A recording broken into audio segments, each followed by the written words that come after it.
when we were asked to be curators for the playground this year, obviously there was a lot of expectations after what was done by Nishida last year, and we thought that and of course there's more space, right? We're moving from no, I think we got greedy and we took more space. Actually, we took more space. So moving from mill owners to Alembic was also a huge jump, and I think that we were very clear that we wanted it to be different, not just for the sake of being different, but I think different from an experiential point of view.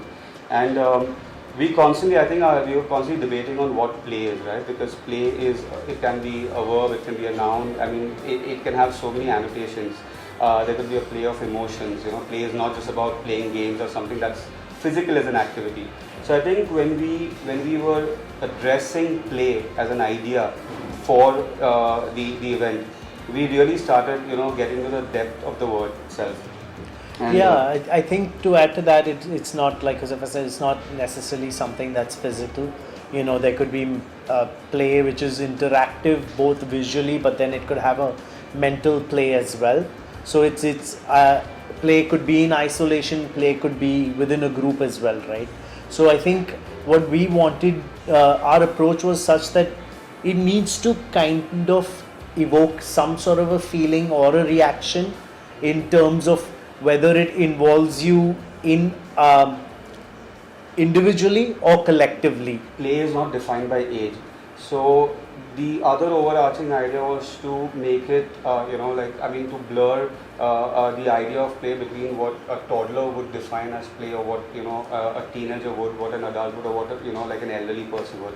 And that was very, very, very important to us, because that's something that we wanted this entire curation to evoke as a feeling, and that is what is also going to make every designer's space very, very interesting, because we want to see how people of different age groups interact with these installations or these designs. I think very consciously we were trying to curate or bring together brands and designers that had not been at Raw Collaborative before. I think except for one of the designers, all 8 of them have not been there before. So the idea was so that the experience for them would also be something that it has not set any sort of a benchmark, or they do not have a certain expectation.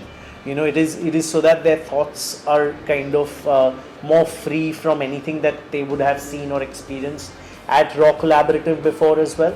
And secondly, we wanted them to be as fluid in terms of their approach to it, and not necessarily be directly showcasing what their individual talent or skill is or what they are known for.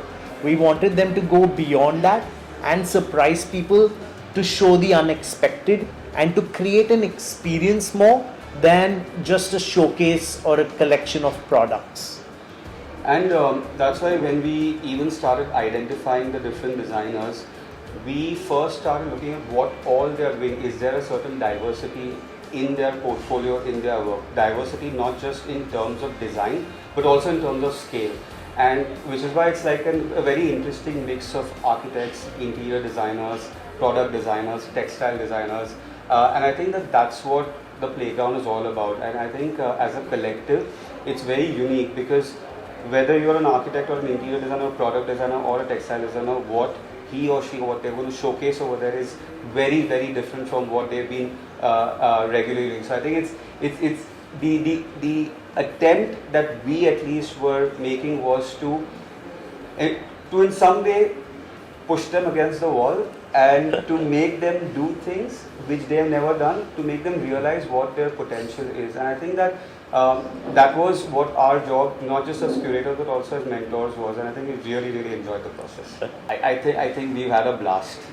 And I think that to be on that side, and to be like these monsters who people are scared of us. At some point, like, there were a few people who actually told us that we don't know what we're going to show you in this presentation and that presentation, and that's when we had to make some calls and say, listen, you guys need to chill. It's not like yes, there is a deadline, but we are not like your juries from academia.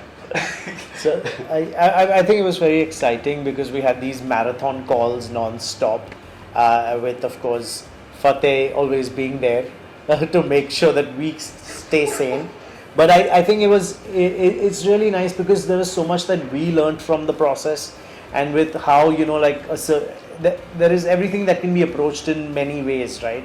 So I think it was quite eye opening in that sense, and for us also to learn about different techniques and products and understand different mindsets, and I think that was very sort of exciting, at least for me. Yeah, and the beauty about this particular curation is that it wasn't just about identifying 9 designers and then being surprised at the end of a 3-month process with what they've come up with. I think we've been a part of their design process, a part of their ideation process, and a part of their making. And of course we've ensured that we're very accessible in terms of if there are any roadblocks that they've been facing. So it's a very unique approach to curation, because we kind of balance it with being mentors as well. And for me, that's been like a great experience. So, but it's also very exhausting.